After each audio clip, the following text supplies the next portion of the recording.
દરેક નીતિની સામે કાયદાની રીતે ઊભો રહેતો SSK ન્યૂઝ ચેનલ।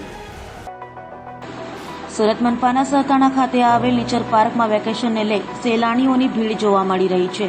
તો મે મહિનાના પ્રથમ 12 દિવસમાં 53,000થી વધુ મુલાકાતી નોંધાયા છે।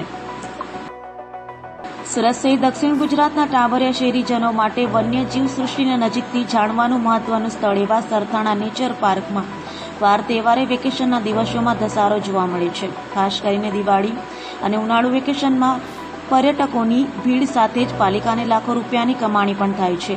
હાલમાં ઉનાળુ વેકેશન ચાલી રહ્યું હોત ગત વર્ષની સરખામણીએ મુલાકાતીઓની સંખ્યામાં ધરખમ વધારો થયો છે।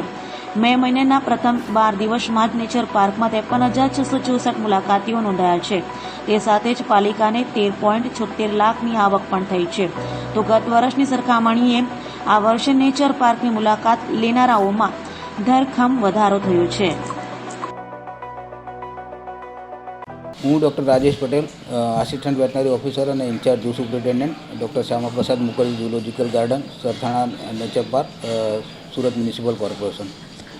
દર વર્ષે નેચર પાર્ક સરથાણા ખાતે જે મુલાકાતીઓ આવતા હોય છે તેમાં વેકેશનના સમય દરમિયાન મુલાકાતીઓની સંખ્યા વધતી હોય છે। આ વર્ષે પણ આપણે જે 1 મેથી આજ દિન સુધીમાં ટોટલ 1.5 લાખ જેટલા વિઝિટર્સે મુલાકાત લીધેલી છે અને 14 લાખ રૂપિયાની આવક થયેલી છે। આ સિવાય ચાલુ વર્ષમાં કુલ 1,70,000 મુલાકાતીઓ અને 35 લાખની આવક થયેલી છે। આપણે છેલ્લા 2 વર્ષથી જે ઓનલાઈન ટિકિટની વ્યવસ્થા કરેલી છે એનો પણ અત્યારે આવતા મુલાકાતીઓ દ્વારા બહુ સારી રીતે ઉપયોગ કરે છે અને ધીરે ધીરે ઓનલાઈન ટિકિટ દ્વારા આવતા મુલાકાતીઓની સંખ્યા બી વધવા પામેલી છે। રિસેન્ટમાં ઝૂમાં મુલાકાતીઓ માટે એટ્રેક્શન વધારવા માટે અન્ય ઝૂમાંથી બીજા પ્રાણીઓ મેળવવા માટેની બી પ્રક્રિયા હાથ ધરવામાં આવેલી છે અને થોડા સમયમાં બીજા ઝૂમાંથી બી નવા પ્રાણીઓ મેળવવામાં આવશે, જેથી આવતા મુલાકાતીઓમાં એનું આકર્ષણ વધે અને મુલાકાતીઓની સંખ્યા પણ વધી છે।